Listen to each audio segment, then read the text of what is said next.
74 ಕೋಟಿ ರು ವೆಚ್ಚದಲ್ಲಿ ಜಿಟಿಟಿಸಿ ಕಾಲೇಜು, ಶಾಸಕ ಕೆಎನ್ ರಾಜಣ್ಣ. ಮಧುಗಿರಿ ದೊಡ್ಡೇರಿ ಹೋಬಳಿಯಲ್ಲಿ 10 ಎಕರೆ ಪ್ರದೇಶದಲ್ಲಿ 74 ಕೋಟಿ ರು ವೆಚ್ಚದಲ್ಲಿ ಜಿಟಿಟಿಸಿ ಕಾಲೇಜು ಮಂಜೂರಾಗಿದ್ದು, ಈಗಾಗಲೇ ಟೆಂಡರ್ ಪ್ರಕ್ರಿಯೆಯಲ್ಲಿದೆ. ಮುಂದಿನ ವರ್ಷದಿಂದ ಕಾಲೇಜು ಪ್ರಾರಂಭ ಮಾಡಲಾಗುವುದು ಎಂದು ಶಾಸಕ ಕೆಎನ್ ರಾಜಣ್ಣ ತಿಳಿಸಿದರು.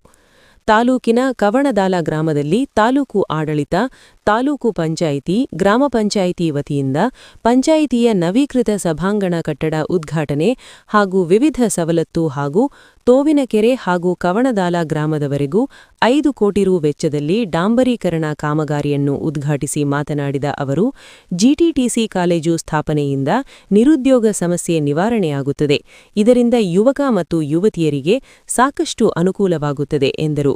ತಾಲೂಕಿನ ಎಲ್ಲಾ ಗಡಿಭಾಗದ ರಸ್ತೆ ಅಭಿವೃದ್ಧಿಗೆ ಹೆಚ್ಚಿನ ಆದ್ಯತೆ ನೀಡಲಾಗುತ್ತಿದೆ ಎಂದರು. ಕವಣದಾಲ ಗ್ರಾಮ ಪಂಚಾಯತ್ ಕಟ್ಟಡವನ್ನು ನೂತನವಾಗಿ ನವೀಕೃತ ಮಾಡಿದ್ದಾರೆ. ಗ್ರಾಮ ಪಂಚಾಯತ್ ಅಧ್ಯಕ್ಷ ಹಾಗೂ ಉಪಾಧ್ಯಕ್ಷ ಮತ್ತು ಪಿಡಿಒ ಸದಸ್ಯರೆಲ್ಲ ಸೇರಿಕೊಂಡು ಉತ್ತಮವಾದ ಕೆಲಸ ಮಾಡಿದ್ದಾರೆ ಎಂದು ಶಾಸಕರು ತಿಳಿಸಿದರು. ಇದೇ ಸಂದರ್ಭದಲ್ಲಿ ವಿಕಲಚೇತನರಿಗೆ ಹಾಗೂ ವಸತಿ ಅರ್ಹ ಫಲಾನುಭವಿಗಳಿಗೆ ವಿವಿಧ ಸವಲತ್ತುಗಳನ್ನು ವಿತರಿಸಲಾಯಿತು. ಉಪವಿಭಾಗಾಧಿಕಾರಿ ಗೊಟ್ಟೂರು ಶಿವಪ್ಪ, ಜಿಲ್ಲಾ ಪಂಚಾಯಿತಿ ಮಾಜಿ ಅಧ್ಯಕ್ಷ ಜಿಜೆ ರಾಜಣ್ಣ, ಮಾಜಿ ಸದಸ್ಯ ಚೌಡಪ್ಪ, ತಾಲೂಕು ಪಂಚಾಯಿತಿ ಇಒ ಲಕ್ಷ್ಮಣ್, ಎಒ ಧನಂಜಯ, ತುಮುಲ್ ನಿರ್ದೇಶಕ ಬಿ ನಾಗೇಶ್ ಬಾಬು, ಗ್ರಾಮ ಪಂಚಾಯಿತಿ ಅಧ್ಯಕ್ಷೆ ದಿವ್ಯಶ್ರೀ, ಉಪಾಧ್ಯಕ್ಷ ಕೋಟಮ್ಮ, ಪಿಡಿಒ ವಿಜಯಕುಮಾರ್, ತಾಲೂಕು ಪಂಚಾಯಿತಿ ಮಾಜಿ ಅಧ್ಯಕ್ಷ ಮಹಾಲಿಂಗಪ್ಪ, ಲೋಕೋಪಯೋಗಿ ಕಾರ್ಯಪಾಲಕ ಇಂಜಿನಿಯರ್ ಹನುಮಂತರಾವ್, ಸಹಾಯಕ ಇಂಜಿನಿಯರ್ ಸಂಪತ್, ಅರಣ್ಯ ಇಲಾಖೆಯ ಸುರೇಶ್, ನೀರು ಸರಬರಾಜು ಇಲಾಖೆಯ ಇಂಜಿನಿಯರ್ ಲೋಕೇಶ್, ಮುಖಂಡರಾದ ನಾರಾಯಣಗೌಡ, ಲಕ್ಷ್ಮೀನಾರಾಯಣ, ಟಿ ರಾಮಣ್ಣ, ಸಿದ್ಧಗಂಗಪ್ಪ, ರಂಗಶಾಮಣ್ಣ, ಜಗನ್ನಾಥ, ನಾರಾಯಣಪ್ಪ, ಹನುಮಂತರಾಯಪ್ಪ ಇದ್ದರು.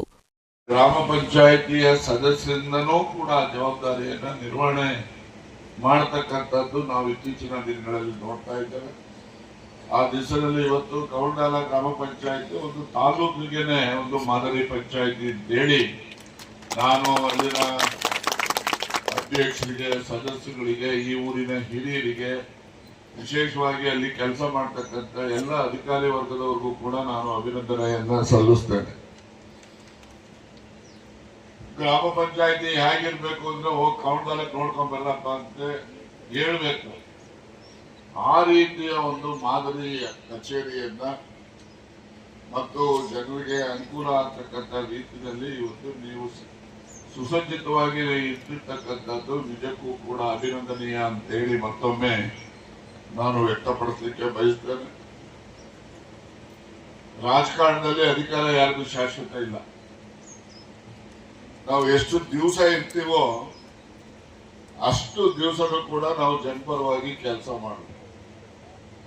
ನಮ್ಮ ಅಧಿಕಾರದ ನಂತರ ಜನರು ಮಾತಾಡಬೇಕು. ನೋಡಪ್ಪ, ಇಂಥವ್ರಿದ್ರು, ಗ್ರಾಮ ಪಂಚಾಯತಿ ಅಧ್ಯಕ್ಷರಿದ್ದವರಿದ್ರು, ಸದಸ್ಯರಿದ್ದವರಿದ್ರು, ಉಪಾಧ್ಯಕ್ಷರಿದ್ದವರಿದ್ರು, ಪಿಡಿಒ ಇದ್ದವರಿದ್ರು. ಆ ಕಾಲದಲ್ಲಿ ಈ ರೀತಿ ಕೆಲಸಗಳೆಲ್ಲ ಆಯ್ತು ಅಂತ ಹೇಳಿ ನೀವು ಅಧಿಕಾರ ನಿರ್ಗಮನ ಆದ ಮೇಲೂ ಕೂಡ ಜನರ ಮನಸ್ಸಲ್ಲಿ ನೀವಿರ್ಬೇಕು. ಆ ರೀತಿಯ ಕೆಲಸಗಳನ್ನ ನೀವು ಈ ಒಂದು ಪಂಚಾಯತಿನಲ್ಲಿ ಮಾಡಿದಿರಿ ಅಂತ ಹೇಳಿ ನಾನು ಕೂಡ ಬಹಳ ಹೆಮ್ಮೆಯಿಂದ ಹೇಳಲಿಕ್ಕೆ ಬಯಸ್ತೇನೆ. ಹಾಗೆಯೇ ಅಭಿವೃದ್ಧಿಯ ವಿಚಾರದಲ್ಲಿ ಸನ್ಮಾನ್ಯ ತುಗೋಟಿ ರಾಮಣ್ಣವರು ಆ ಜಿಟಿಟಿಸಿ ಕಾಲೇಜನ್ನ ಪ್ರಸ್ತಾಪ ಮಾಡಿದ್ರು. ಜಿಟಿಟಿಸಿ ಕಾಲೇಜು ನನಗೆ ಕಲ್ಪನೆ ಇಲ್ಲ. ಒಂದು ಬಹಳಷ್ಟು ಸರಿ ಸಿಕ್ಕಿದಾಗೆಲ್ಲ ನೋಡಿ ಸರ್, ಅದು ಯಾವ್ದೋ ಒಂದು ಜಿಟಿಟಿಸಿ ಕಾಲೇಜ್ ಅಂತೆ, ಅದು ತಂದ್ರೆ ಮಕ್ಕಳಿಗೆ, ಹಳ್ಳಿಗಾಡಿನಲ್ಲಿ ಇರ್ತಕ್ಕಂಥ ಮಕ್ಕಳಿಗೆ ಉದ್ಯೋಗ ದೊರಕಲಿಕ್ಕೆ ಬಹಳ ಸಹಾಯ ಆಗ್ತದೆ ಅಂತ ಹೇಳಿ ಅವರು ನನಗೆ ಹೇಳ್ತಾ ಇದ್ರು. ನನಗೂ ಅದು ಕಲ್ಪನೆ ಇರಲಿಲ್ಲ. ನಾನು ಹಾಸನ್ ಇನ್ಚಾರ್ಜ್ ಮಿನಿಸ್ಟರ್ ಇದ್ದಾಗ ಅಲ್ಲಿ ಜಿಟಿಟಿಸಿ ಪ್ರಿನ್ಸಿಪಾಲ್ನ ಕರೆದೆ, ಏನಯ್ಯ ನಿಮ್ದು ಕತೆ ಅಂತ ಕೇಳಿದೆ. ಅವನಿದ್ದವರು ಏನೇನೋ ಹೇಳ್ಬಿಟ್ಟ, ನನಗದು ಅರ್ಥವಾಗ್ಲಿಲ್ಲ. ನಾನೇ ಬರ್ತೀನಿ ನಡೀತೀನಿ ಕಾಲೇಜ್ಗೆ ಅಂತೇಳಿ ಸಾಯಂಕಾಲ 4 ಗಂಟೆಗೆ ಹೋದೆ ಹಾಸನದಲ್ಲಿ. 4 ಗಂಟೆಗೆ ಹೋದವನು ನಾನು ರಾತ್ರಿ 8:30ವರೆಗೂ ಕಾಲೇಜಲ್ಲೇ ಇದ್ದೆ. ಅಲ್ಲಿನ ಹಾಸ್ಟೆಲ್ಲು, ಅಲ್ಲಿ ಹೆಣ್ಮಕ್ಳುಗಳು ಮತ್ತೆ ಹುಡುಗರು ಏನು ಅಭ್ಯಾಸ ಮಾಡ್ತಾ ಇದ್ರು, ಅದು ಎಲ್ಲವನ್ನು ಕೂಡ ನೋಡಿದಾಗ ಅರೆ ನನ್ನ ಕ್ಷೇತ್ರಕ್ಕೂ ಕೂಡ ಈ ತರ ಒಂದು ಕಾಲೇಜ್ ಬೇಕೇ ಬೇಕಲ್ಲ ಅಂತ ಹೇಳಿ ನಾನು ಮುಖ್ಯಮಂತ್ರಿಗಳ ಮೇಲೆ ಒತ್ತಡವನ್ನು ತಂದು ಕಳೆದ ಬಜೆಟ್ ಅಲ್ಲಿ ಅದನ್ನು ನಾನು ಘೋಷಣೆ ಮಾಡಿಸಿದ್ದೆ.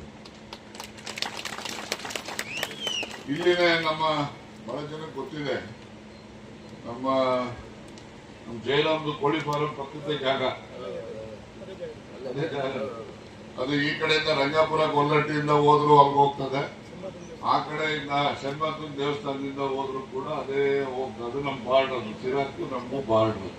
ಸುಮಾರು 9 ಎಕರೆ 28 ಗುಂಟೆ ಅಷ್ಟು ಭೂಮಿ ಇವತ್ತು ಅವರಿಗೆ ವರ್ಗಾವಣೆ ಮಾಡಿದೆ. ಮತ್ತೆ ಟೆಂಡರ್ ಕೂಡ 74.5 ಕೋಟಿ ರೂಪಾಯಿ ಅದಕ್ಕೆ ಒಟ್ಟು ಕಾಮಗಾರಿ, ಅದನ್ನು ಕೂಡ ಟೆಂಡರ್ ಹೋಗಿ. ಅದರಿಂದ ಈಗ ಕಾಮಗಾರಿನೂ ಕೂಡ ಆದಷ್ಟು ಜಾಗೃತಿ ಪ್ರಾರಂಭನೂ ಮಾಡಿ ಮುಕ್ತಾಯನೂ ಮಾಡಿಸೋಣ. ಮಕ್ಕಳು ವಿದ್ಯಾಭ್ಯಾಸಕ್ಕೆ ಅಡ್ಮಿಷನ್ ಕೂಡ ಮುಂದಿನ ವರ್ಷದಿಂದ ಮಾಡಿಸೋಣ. ಅದರ ಲಾಭ ಏನು ಅಂದ್ರೆ ರಾಮಣ್ಣವರ ಸೂಕ್ಷ್ಮವಾಗಿ ಹೇಳಿದಂಗೆ ಈ SLC PUC ಹಳ್ಳಿಯಲ್ಲಿ ಬರ್ತಕ್ಕಂಥ ಮಕ್ಕಳು ಇರ್ತಾರೆ, ಮೊದಲೆಲ್ಲ ITIಗೆ ಹೋಗ್ಬೇಕು, ಅಲ್ಲಿ ಹೋಗ್ಬೇಕು, ಇಲ್ಲಿ ಹೋಗ್ಬೇಕು ಅಂತ ಹೇಳೋರು. ಈಗ ಇದು ಹೇಗೆ ಅಂತ ಹೇಳಿದ್ರೆ ಹೊರದೇಶದಿಂದ ಅವರು ಮೆಷಿನರಿ ತರ್ತಾರೆ. ಆ ಮೆಷಿನರಿನಲ್ಲಿ ಕೆಲಸ ಮಾಡುವಂಥದ್ದು ಟ್ರೈನಿಂಗ್ ಕೊಡ್ಬೇಕು. ಇಲ್ಲಿ ಅವರು ಟ್ರೈನಿಂಗ್ ಕೊಟ್ರೆ ಆ ದೇಶದವರೇ ಅವರನ್ನ ಕೆಲಸಕ್ಕೆ ಕರ್ಕೊಂಡು ಹೋಗ್ತಾರೆ. ನಾನು ಹಾಸನ ನೋಡಿದಾಗ ಯುಗೋಸ್ಲೋವಿಯಾದವರು 200 ಜನ ನಮಗೆ ಕ್ಯಾಂಡಿಡೇಟ್ಸ್ ಬೇಕು ಅಂತ ಹೇಳಿ ಆ ಮೆಷಿನರಿ ಮಾಡಲ್ಸ್ ಎಲ್ಲ ಕೊಟ್ಟು ಇವರಿಗೆ ಅದರಲ್ಲಿ ಟ್ರೈನಿಂಗ್ ಕೊಡುತ್ತಾರೆ. ಕೌಶಲ್ಯ ಅಭಿವೃದ್ಧಿಯನ್ನ ಮಾಡ್ತಕ್ಕಂಥ ರೀತಿಯಲ್ಲಿ ಅವರೆಲ್ಲರಿಗೂ ಕೂಡ ಯುಗೋಸ್ಲೋವಿಯಾದಲ್ಲಿ ಕೆಲಸ ಕೊಡ್ತಾರೆ. ಹಾಗೆ ನಾವು ಯುಗೋಸ್ಲೋವಿಯಾ ಅಲ್ಲದೆ ಇದ್ರು ಕೂಡ ಅಲ್ಲಿನ ಒಂದು ತರಬೇತಿ ಪಡೆದಿದ್ದಾರೆ ಅಂತ ಹೇಳಿದ್ರೆ GTTC ನಲ್ಲಿ ಎಲ್ಲಿ ಬೇಕಾದ್ರೂ ಕರೆದು ಅಲ್ಲಿ ಅವರಿಗೆ ಉದ್ಯೋಗ ಕೊಡುವಂತಹ ಒಂದು ತರಬೇತಿ ಕೇಂದ್ರ GTTC ಅದು ನಮಗೆ ಮಂಜೂರಾಗಿದೆ. ಮತ್ತೆ ಅದಕ್ಕೋಸ್ಕರ ನೀವು ಎಲ್ಲರೂ ಕೂಡ ಮುಖ್ಯಮಂತ್ರಿಗಳಿಗೆ ಅಭಿನಂದನೆ ಕೂಡ ಸಲ್ಲಿಸೋಣ. ಅದು ಆದಷ್ಟು ಶೀಘ್ರವಾಗಿ ಕಾರ್ಯಗತ ಆಗಬೇಕು ಅಂತಕ್ಕಂಥದ್ದು ನಮ್ಮೆಲ್ಲರ ಅಭಿಲಾಷೆ. ಮತ್ತೆ ಹಣಕ್ಕೇನು ಕೊರತೆ ಇಲ್ಲ. ಅದರಲ್ಲಿ 74 ಕೋಟಿನಲ್ಲಿ 3 ಕೋಟಿ ಮಾತ್ರ ರಾಜ್ಯ ಸರ್ಕಾರದ ದುಡ್ಡು ಅಷ್ಟೇ, ಮಿಕ್ಕಿದ್ದೆಲ್ಲ ನಬಾರ್ಡಿಂದ ಕೊಡ್ತಾರೆ ದುಡ್ಡು. ಅದರಿಂದ ಹಣಕ್ಕೂ ಏನು ತೊಂದರೆ ಇಲ್ಲ, ಕೆಲಸನೂ ಕೂಡ ಜರೂರಾಗಿ ಆಗ್ತದೆ ಅಂತಕ್ಕಂಥ ವಿಶ್ವಾಸವನ್ನ ನಾವು ಇಟ್ಕೊಂಡಿದ್ದೇವೆ. ಮತ್ತೆ ನಾವು ಏನೆಲ್ಲ ಮಾಡಿದ್ದೇವೆ ಕೆಲಸಗಳನ್ನ ಅಂತಕ್ಕಂಥದ್ದನ್ನು ನಾನು ಹೆಚ್ಚು ಹೇಳಲಿಕ್ಕೆ ಹೋಗೋದು. ನಿಮ್ಗೆ ಎಲ್ಲ ಅನುಭವ ಆಗಿದೆ. ಈ ರಸ್ತೆ ಕೆಲಸ ಮಾಡಿಸೋದು, ಇನ್ನೊಂದು ಮಾಡಿಸೋದು ಇದೆಲ್ಲ ಅಲ್ಲ. ನಮ್ಮ ಕ್ಷೇತ್ರದಲ್ಲಿ ಎಲ್ಲಿಯೂ ಕೂಡ ಯಾವುದೇ ಕಾರಣಕ್ಕೂ ಕೂಡ ಜನರಿಗೆ ಕುಡಿಯೋ ನೀರಿನ ತೊಂದರೆ ಆಗಬಾರ್ದು ಬೇಸಿಗೆನಲ್ಲಿ ಅಂತಕ್ಕಂಥ ಎಚ್ಚರಿಕೆಯನ್ನು ನಾವು ವಹಿಸಿದ್ವಿ. ಅದರ ಜೊತೆಯಲ್ಲಿ ವಿದ್ಯುತ್ ಶಕ್ತಿಯ ಬಗ್ಗೆನೂ ಕೂಡ ಅಷ್ಟೇ. ಇನ್ನು ನಾವು ಇದೇ ನಿಮ್ಮ ಕೌಲ್ದಾಲದಲ್ಲೇ ಒಂದು ಸ್ಟೇಷನ್ ಮಾಡಬೇಕು ಅಂತಕ್ಕಂಥ ಪ್ರಯತ್ನ ಅದು ಒಂದು ಹಂತಕ್ಕೆ ಬಂದಿದೆ. ಆದಷ್ಟು ಜಾಗಕ್ಕೆ ಅದು ಕಾಮಗಾರಿನೂ ಕೂಡ ಪ್ರಾರಂಭ ಮಾಡಿಸ್ತೀವಿ.